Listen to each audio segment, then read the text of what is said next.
Dans l'assemblée des saints, assoiffé je me tiens, que ton onction descende sur moi. Conscient que mon destin est dans le creux de ta main, que ton onction descende sur moi. Je suis disposé, assoiffé, que ton onction descende sur moi. Je suis disposé, assoiffé, que ton onction descende sur moi.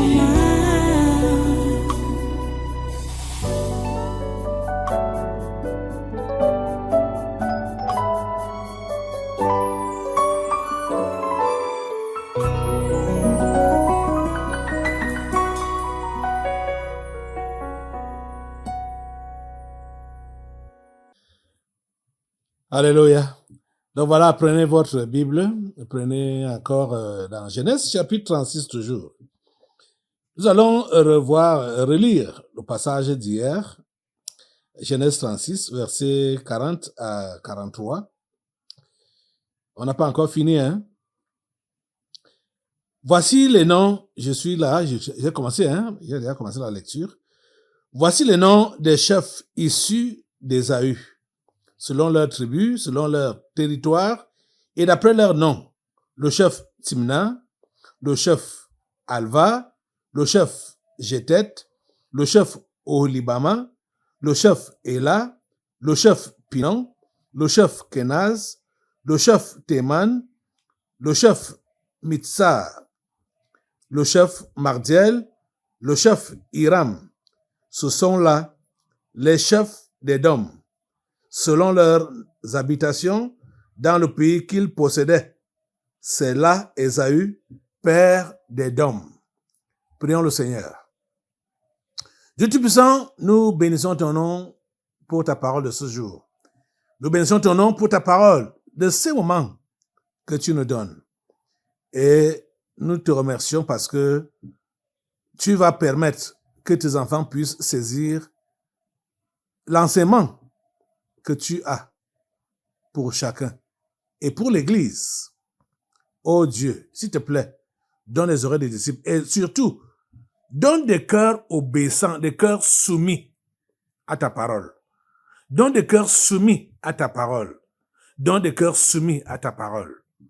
Au nom puissant de Jésus. Ô Père, que ton nom soit loué parce que tu nous as écoutés, tu m'as écouté et que tu m'as exaucé. C'est dans le nom de Jésus de Nazareth que j'ai prié. Amen. Amen. Voilà, prenez place dans cette présence. Et soyez tous les bienvenus à ce congrès de surnaturel de ce 4 octobre 2025. Voilà, nous sommes revenus dans ce passage qu'on a lu hier, qui nous nomme les différents chefs issus d'Ésaü, qui était le frère de Jacob, et qui n'a pas suivi la parole de Dieu, qui n'a pas suivi le conseil de Dieu, et qui a fait des choses à sa tête, selon sa réflexion. Oui. Pourtant, son frère Jacob a fait le contraire. Son frère Jacob s'attendait à Dieu au travers de ses parents. Il s'attendait à Dieu au travers de ses parents. C'est pourquoi il était soumis à ses parents et il écoutait le conseil de ses parents. Il n'a jamais rien fait de sa tête. Jamais. Il n'a pas voulu donner des leçons à Dieu ou donner des leçons à ses parents. Il suivait ce que ses parents lui disaient parce que ses parents étaient pour lui la voix de Dieu. Et c'est ce qui est normal. Que les parents qui craignent Dieu, qui sont de Dieu, puissent être le porte-parole de Dieu auprès de leurs enfants. C'est la raison pour laquelle Dieu a donné ce commandement d'honorer son père et sa mère. ce n'est pas ce qui se passe aujourd'hui. Quand Dieu a dit « honore ton père et ta mère », il savait que les parents humains là vont être ses amis, c'est-à-dire les amis de Dieu, et vont mettre en pratique la parole de Dieu et vont conduire leurs enfants dans les voies de Dieu. C'est ça que Dieu savait. Et c'est pourquoi il a donc demandé aux enfants d'honorer leur père et leur mère.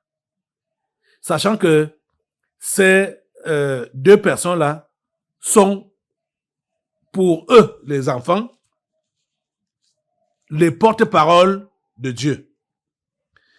Parce que je vous avais déjà lu ce verset. Quand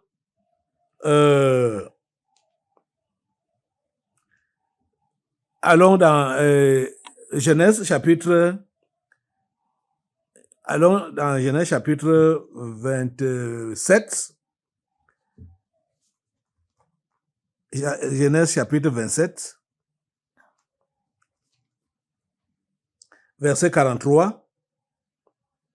C'est la mère de Jacob qui lui parle et qui lui dit « Maintenant, mon fils, écoute ma voix, lève-toi, fuis chez Laban, mon frère, à Charan, et reste auprès de lui quelque temps, jusqu'à ce que la fureur de ton frère s'apaise, jusqu'à ce que la colère de ton frère se détourne de toi, et qu'il oublie ce que tu lui as fait.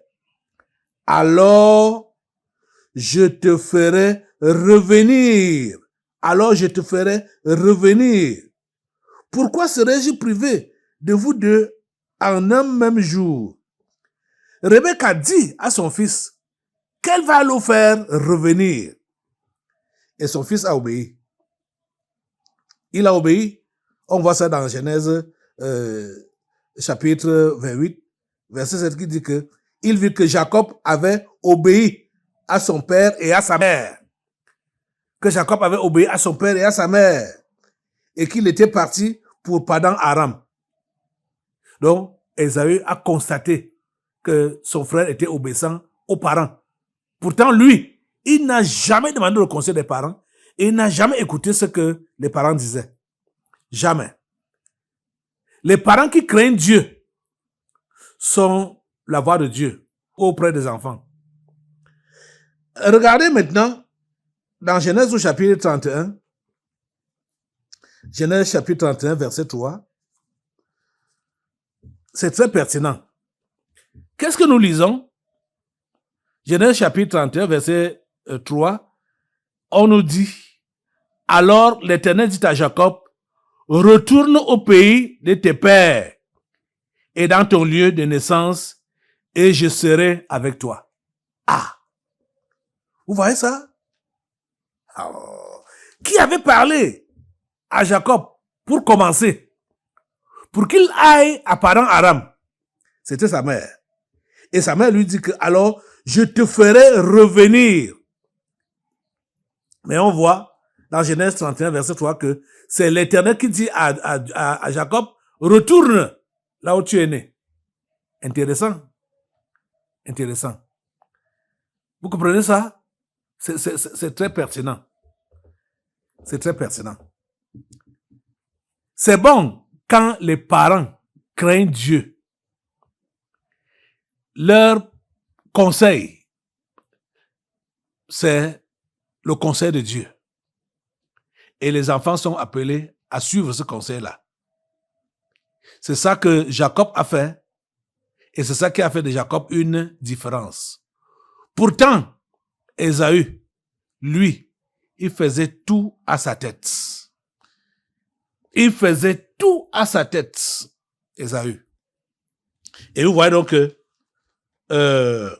d'après le passage qu'on a lu là, on voit comment il s'est multiplié et comment il s'est imposé ses enfants, des chefs, des rois, des dominateurs, rapidement.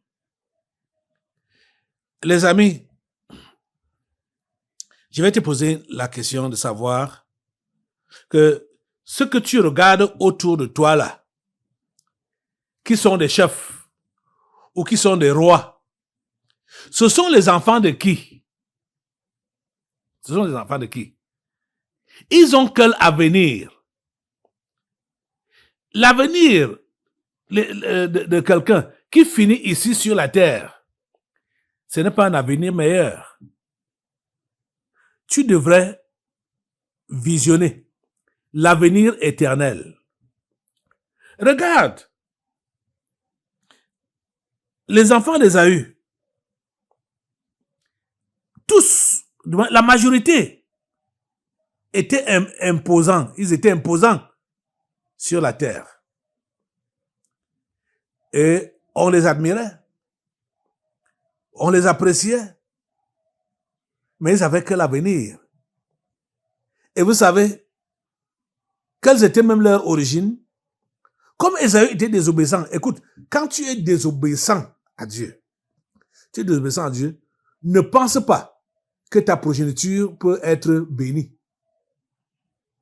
Impossible. Quand tu es désobéissant à Dieu, qui est ton père? C'est le diable qui est ton père. Donc, tout ce que tu vas faire, ça a l'empreinte maléfique, l'empreinte diabolique. C'était le cas avec tous les enfants d'Ésaü. Ils avaient l'empreinte diabolique, l'empreinte maléfique. Ils avaient la malédiction sur eux. Donc, même si on les voyait apparemment prospères, c'était des gens maudits. Mais aujourd'hui alors, toi tu es en train d'envier qui? D'apprécier qui? Tu sais ce qui pèse sur cela? Oh, mon frère, ma soeur, ma fille, mon fils. Tu sais ce qui pèse sur cela que tu admires, cela que tu envies? Tu sais ce qui pèse sur eux comme malédiction? Là, tu les vois, tu dis, ah voilà, et ils ont réussi. Et ils sont prospères. Et ils sont ceci. Et ils sont cela. Regarde, moi, je suis sur place. Ils n'obéissent même pas à Dieu comme moi j'obéis. Ils ne croient pas en Dieu comme moi je crois. Mais regarde là où ils sont. Regarde ce qu'ils sont en train de faire. Donc, tu estimes qu'ils font mieux que toi. Tu estimes qu'ils sont plus avancés que toi. Avancés vers où? Prospères dans quoi? Oh, les enfants. Pourquoi vous ne comprenez pas? Pourquoi vous ne comprenez pas? Écoutez, les amis. Le psalmiste a dit, mieux vaut un seul jour, dans tes parvis, que 1000 ailleurs. Mais écoutez donc, vous autres, qui êtes en train d'admirer ceux-là qui font des longs séjours dehors, qui ne sont même pas prêts à rentrer dans la maison de Dieu. Hein. Ils font, et ils se régalent dehors, là-bas dehors. Vous préférez cette vie de dehors-là, cette vie loin de Dieu. Le psalmiste a dit, mieux vaut un jour dans tes parvis que 1000 ailleurs. Vous comprenez ça? Ça vaut la peine d'être avec Dieu. Ça vaut la peine de lui être soumis, obéissant. Ça vaut la peine d'aller à son rythme. Ça vaut la peine de marquer les pas que Dieu nous impose. Quand Dieu dit un pas en avant, va, marque ce pas-là en avant. Dieu dit arrête, il faut arrêter. Il faut être sûr que tu obéis exactement aux instructions que tu reçois de Dieu. En tant que son enfant, n'écoute pas les chuchotements qui sont dans tes oreilles là et qui te montrent les autres qui sont à côté. Ne vois pas ça. N'écoute pas ça. Tu comprends? Ta vie est différente. de celle des autres. Ta vie est différente. Complètement différente. Ta vie. Tu dois t'attendre à Dieu et à lui seul. Qu'est-ce que ça donne? Et Jésus a même posé cette question-là. Ça sert à quoi? De gagner le monde entier et de perdre son âme. Que sert-il à un homme de gagner le monde entier s'il perd son âme? Ça, c'était la question de Jésus. Que sert-il à un homme de gagner le monde entier s'il perd son âme? Pourquoi voudrais-tu avoir des prouesses ici sur la terre? Et pourtant, tu es éloigné de la programmation de Dieu dans ta vie. Pourquoi est-ce que tu veux essayer, toi, d'être le conseil de Dieu ou le conseiller de Dieu? Pourquoi est-ce que tu voudrais être le conseiller de Dieu concernant ta vie? Tu es devenu qui? Tu es devenu toi-même Dieu? Oh mon Dieu. Vous savez, j'ai appris de Dieu parce que par exemple, quand je peux voir certains animaux, vous savez que au niveau des humains, au niveau des hommes, que ce soit à l'école, que ce soit à la maison, que ce soit au quartier, partout là, bon, les gens font des commentaires, les gens ont des préférences, hein, les gens ont des opinions sur des choses. Tel aime ceci, tel aime cela, l'autre n'aime pas, ainsi de suite. J'avais failli être contaminé par ce genre d'esprit-là pour aussi donc montrer mes préférences par rapport aux choses, par rapport aux animaux, surtout à la création de Dieu. Mais Dieu m'a fait comprendre que ce n'est pas bon d'avoir ce genre de position-là. C'est-à-dire, quand je vais dire, non, tel animal n'est pas bien, hein, telle création de Dieu ou telle créature de Dieu n'est pas bien. Ah. Maintenant là, si une telle pensée veut monter dans ma tête, je me repens rapidement. Parce que je ne peux pas être le conseiller de Dieu. C'est-à-dire, je voudrais donc dire que, Dieu, tu as mal fait de créer telle chose. Tu as mal fait de créer le mille-pattes, par exemple. Tu as mal fait de créer la grenouille. Tu as mal fait de créer... Je vous dis, ça passe par ces choses anodines pour montrer réellement notre état de cœur et notre position de cœur vis-à-vis de Dieu. Quand déjà, tu peux critiquer sa créature ou sa création, ça veut dire que tu veux prendre sa place. Tu dis qu'il a mal fait, il devrait faire le contraire. Et vous voyez que si ça passe, ces critiques-là peuvent vous passer au niveau soit de la création des créatures, des objets que Dieu a créés, ce soit même les arbres, tout ce qui existe là. Tu as ton mot à dire à propos de ça. Il t'est difficile de pouvoir accepter ce que Dieu va imposer dans ta vie ou ce qu'il a prévu avec ta vie. Il te sera difficile d'accepter cela. Parce que tu vas dire, Seigneur, tu n'aurais pas dû faire ça dans ma vie. Comme certains qui se plaignent de leur genre. Hein? Il y a des femmes qui se plaignent d'être nées femmes, des hommes qui se plaignent d'être nés hommes, ou des gens qui se plaignent d'être nés en Afrique, d'être nés noirs. Hein? Vous voyez, ce genre d'attitude-là, ce n'est pas bien. Ce n'est pas chrétien. Ce n'est pas chrétien. C'est pas comme ça que Dieu veut que ses enfants puissent se comporter. Tu n'as pas de conseil à donner à Dieu. Tu n'as pas de conseil à donner à Dieu. Et vous voyez, quand vous avez ce genre d'attitude, ce qui est clair, c'est que vous allez sortir de ses voies. Vous allez commencer à lui désobéir. Parce que vous allez commencer à tracer vous-même votre voie.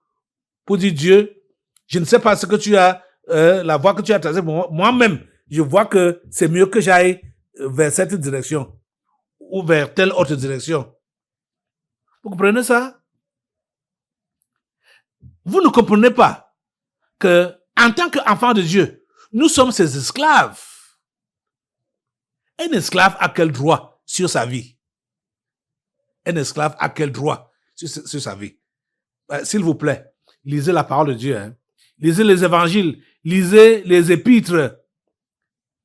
Apprenez par les exemples de ceux-là qui nous ont précédés. Lisez cette Bible avec l'Esprit de Dieu, lui demandant vraiment de vous éclairer dans ce que vous lisez. Parce que je vois que beaucoup d'entre vous là, la vie chrétienne normale que j'enseigne là, c'est loin d'être votre réalité. Tu ne peux pas vivre la vie chrétienne normale sans te conformer à ce que la parole de Dieu dit. Il y a des modèles qu'il nous a donnés dans la Bible, des exemples que nous avons dans sa parole. Nous devons comprendre que c'est ça qu'il faut que nous suivions aujourd'hui. Mais plusieurs sont des indépendants.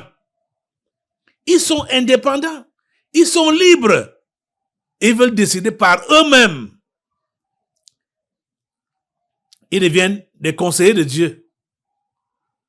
Oh, les amis, c'est pas comme ça que ça se passe. Hein? C'est pas comme ça que ça se passe. Donc, regardez. Donc, les enfants d'Ésaü, la majorité, positionnés. Oui. Les enfants de ton voisin sont comment? Tes camarades d'école, de collège, de lycée, d'université, ils sont comment? Ils sont où maintenant là?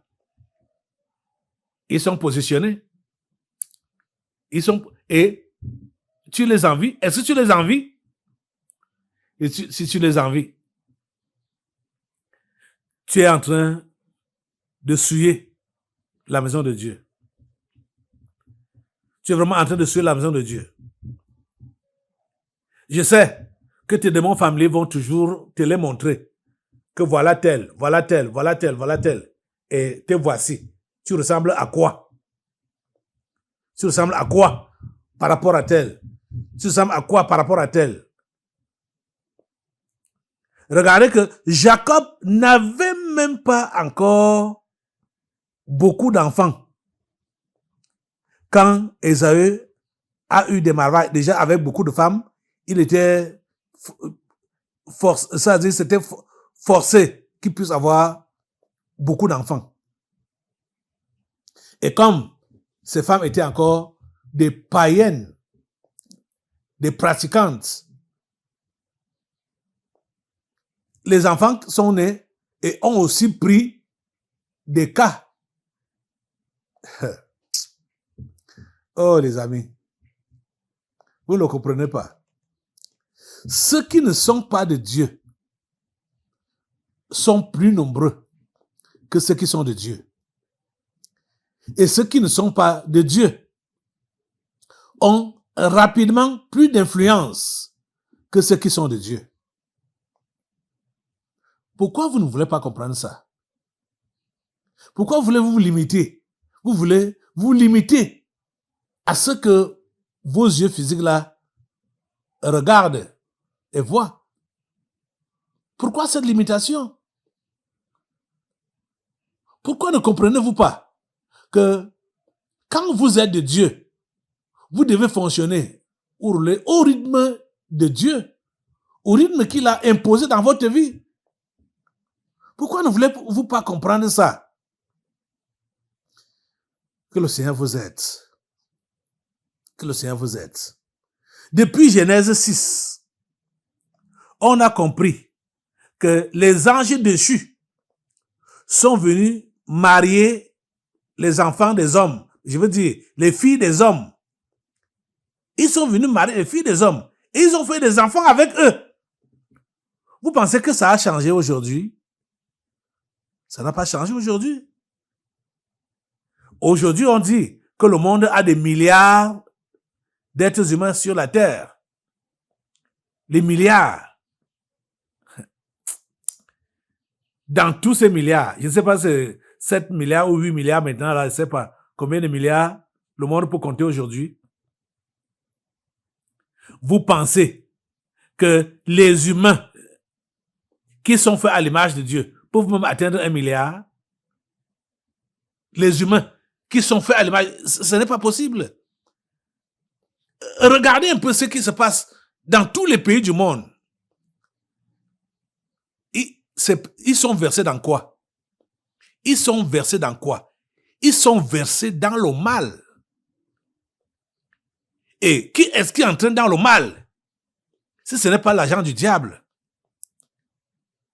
Oh mon Dieu. Et vous voulez les imiter? Oh Seigneur, ta grâce. Que ta grâce soit sur ce peuple. Seigneur, donne-leur les oreilles des disciples. Donne-leur les cœurs obéissants, les cœurs dociles. Oh Dieu, s'il te plaît, fais-le. Les amis, vous voyez, quand on parle même des pièges, des démons familiers, leurs pièges là ne sont même pas efficaces hein, en tant que tels. C'est vous-même qui leur donnez les pièges et c'est vous-même qui partez mettre votre tête dans le piège ou votre pied, donc votre membre quelconque, vous mettez ça dans le piège. Vous-même, c'est vous-même qui faites ça. Parce que si vous convertissez en vrai là, vous comprenez ce qu'on appelle conversion en vrai, repentance en vrai là, vous allez comprendre que vous êtes appelé à renoncer à tout. Vous êtes appelé à renoncer à tout. Si vous dites que vous êtes converti et vous n'avez pas... Quand je dis renoncer à tout, je dis tout, hein. Tout. Si vous n'êtes pas prêt à renoncer à tout et si vous n'avez pas renoncé à tout, vous avez vous-même aidé les démons familiers à vous tendre des pièges. Parce que c'est par des choses auxquelles vous n'avez pas renoncé là qu'ils vont vous attraper. Hein? Si vous n'avez pas, par exemple, renoncé à la gloire, si vous n'avez pas renoncé à la famille, si vous n'avez pas renoncé à l'enfant, si vous n'avez pas renoncé au mariage, si vous n'avez pas renoncé aux richesses, à tout ce, c'est par ces choses-là qu'ils vont vous attraper. Clairement. Hein? Ils vont vous attraper. Donc, c'est par là que ça commence. Je vous dis que dans les évangiles, Jésus a tout dit. Et celui qui lit les évangiles, et surtout les enseignements de Jésus, les prédications de Jésus dans les évangiles, et qui applique cela, va naître complètement de nouveau. Je vous assure. Sans passer par mes chemins. La personne va naître complètement de nouveau. Surtout le renoncement à tout là. Et le renoncement à soi. Parce qu'on dit le renoncement à tout, ça veut dire soi-même impliqué. C'est là qu'on peut échapper à tous ces pièges du malin. Tous ces pièges des démons familiers. Renoncer à tout. Donc, vous n'allez pas être tenté par la soi-disant prospérité des païens, des gens qui sont maudits, des gens qui sont voués à la mort éternelle. Vous n'allez pas envier leur positionnement. Vous comprenez ça? Vous devez revoir réellement votre engagement vis-à-vis de Dieu. Et aujourd'hui, vraiment comprenez que vous ne pouvez pas être le conseiller de Dieu. Vous ne pouvez pas être son conseiller. Vous ne pouvez pas être le donneur de leçons de Dieu. Non. Comprenez? Renoncez à cela. À vouloir être le donneur de leçons à Dieu. Que c'est toi qui donnes les leçons à Dieu. C'est toi qui l'instruis. C'est toi qui l'orientes. C'est toi qui lui enseignes ce qu'il doit faire avec ta vie. Ou ce qu'il doit faire avec la vie des autres. Ce qu'il doit faire avec ta situation. Ce n'est pas toi. Tu n'es pas bien placé pour le faire. Tu n'es qu'un esclave. Et tu dois suivre rien que les directives qu'il te donne. Tu dois n'appliquer que les conseils qu'il te donne. Et comment tu connaîtras ces conseils? C'est dans la parole. Et comme on a vu avec Jacob, ce sont ses parents qui représentaient Dieu pour lui. On l'a vu, c'est clairement dit là. Donc tu écoutes le conseil de tes parents, donc spirituel, donc de ton parent spirituel, ton berger. Tu écoutes son conseil. C'est le conseil de Dieu que tu auras écouté. Et en appliquant cela, tu verras que tu as tapé à ta bénédiction. Ça ne pourra pas venir comme chez les païens là-bas. Que du coup, tu as tout ce que tu as voulu là, ou tout ce que tu veux là. Non, c'est pas comme ça. Dieu va agir avec toi comme il a planifié. Parce que chacun d'entre nous, que Dieu a créé et qu'il a sauvé, chacun d'entre nous a une histoire qui commence avant la création du monde et qui va juste se matérialiser pendant cette vie. Donc, Dieu va faire ce qu'il a prévu avec ta vie.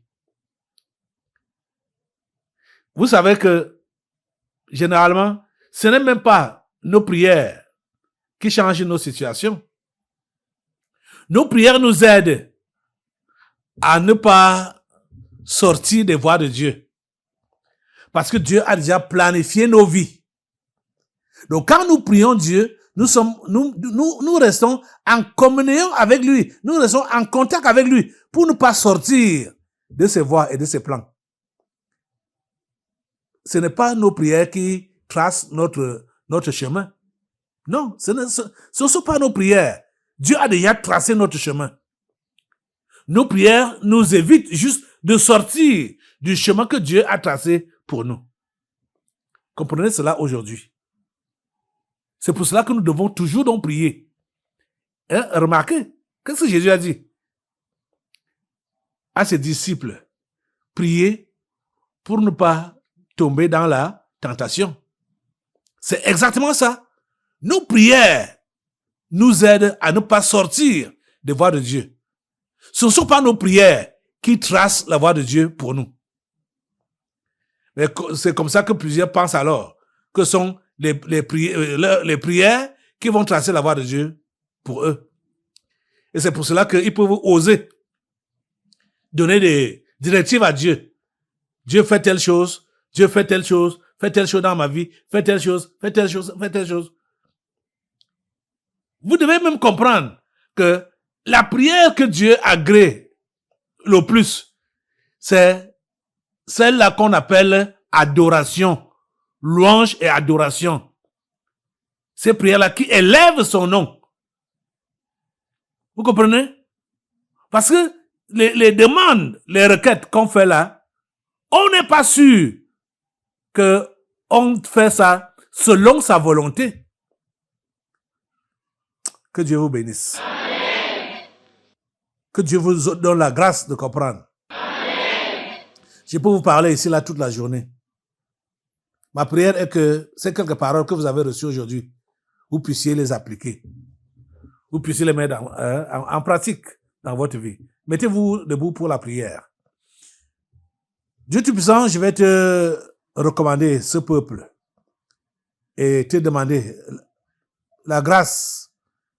Seigneur, donne la grâce à ton peuple de pouvoir t'obéir, de pouvoir mettre en pratique ta parole, de ne pas donner eux-mêmes des pièges à leurs démons familiers, de ne pas devenir eux-mêmes les démons familiers pour se piéger, mais Seigneur, de suivre ton conseil et de réussir dans leur vie d'après ta programmation.